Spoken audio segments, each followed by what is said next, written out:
اعوذ باللہ من الشیطان الرجیم بسم اللہ الرحمن الرحیم 11ویں جماعت کے ہونہار طالب علم السلام علیکم۔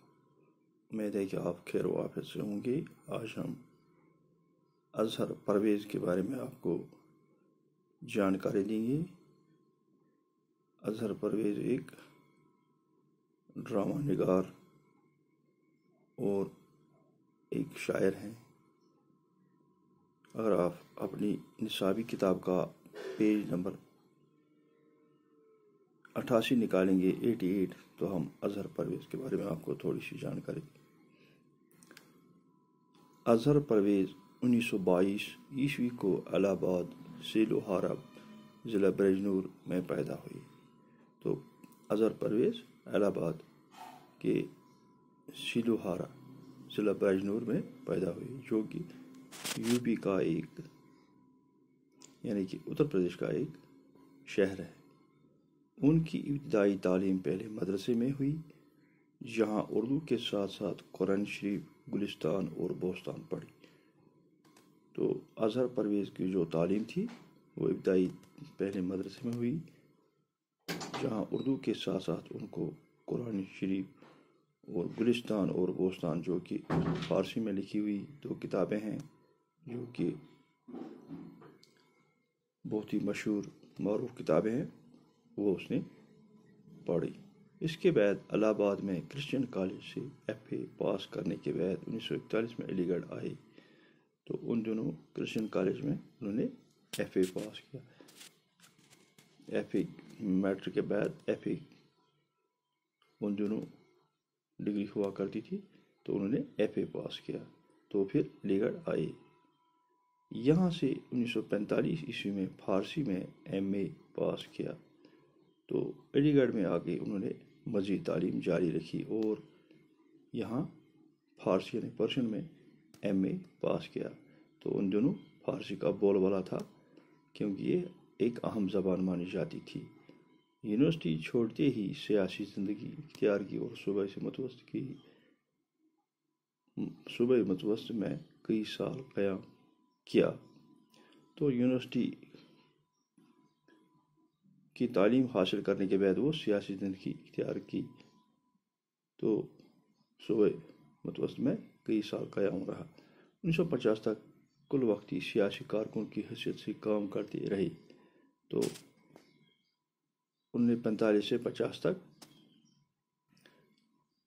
سیاسی کارکن کی حیثیت سے کام کرتے رہے۔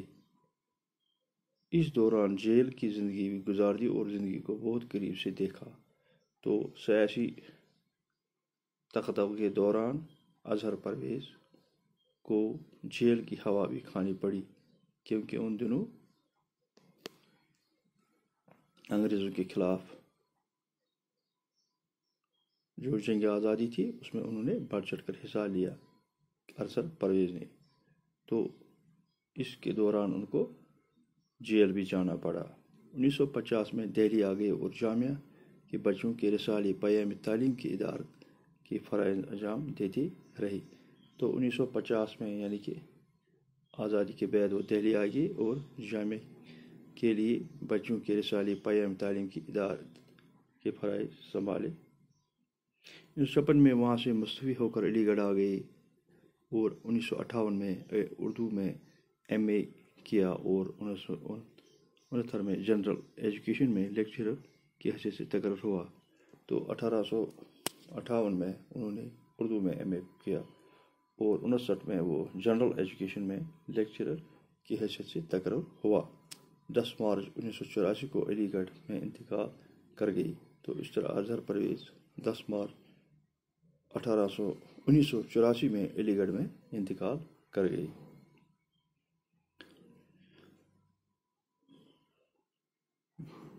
بچوں اور کم پڑھے لکھے بالغوں کے لیے متعدد کتابیں لکھی، جن میں سے 8 کتابوں پر حکومت ہند نے ان سے انعامات دیے۔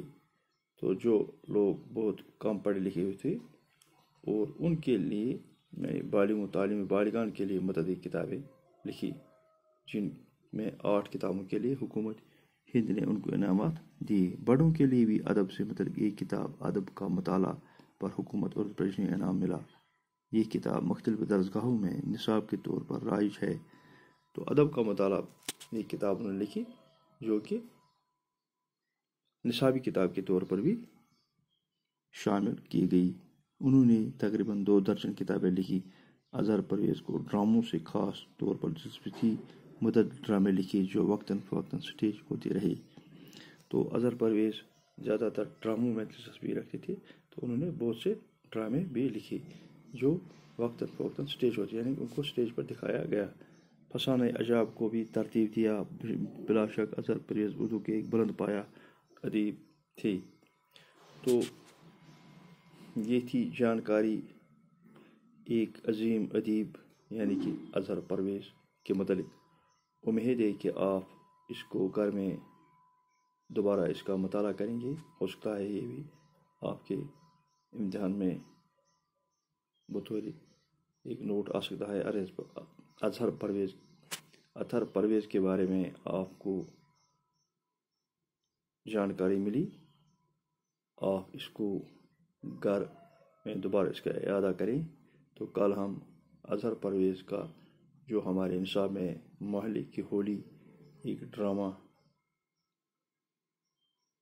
ہمارے نصاب میں شامل ہے، تو اس کا مطالعہ ہم انشاءاللہ کل کریں گے۔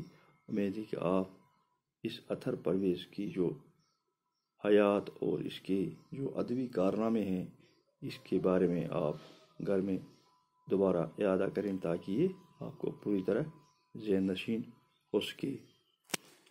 اور جو کل میں نے آپ کو رات اور ریل کا جو ہم نے مطالعہ کیا، تو اس کے جو مشقی سوالات ہیں وہ بھی ہم انشاءاللہ کل کی ویڈیو کلاس میں کریں گے۔ باقی وسلام۔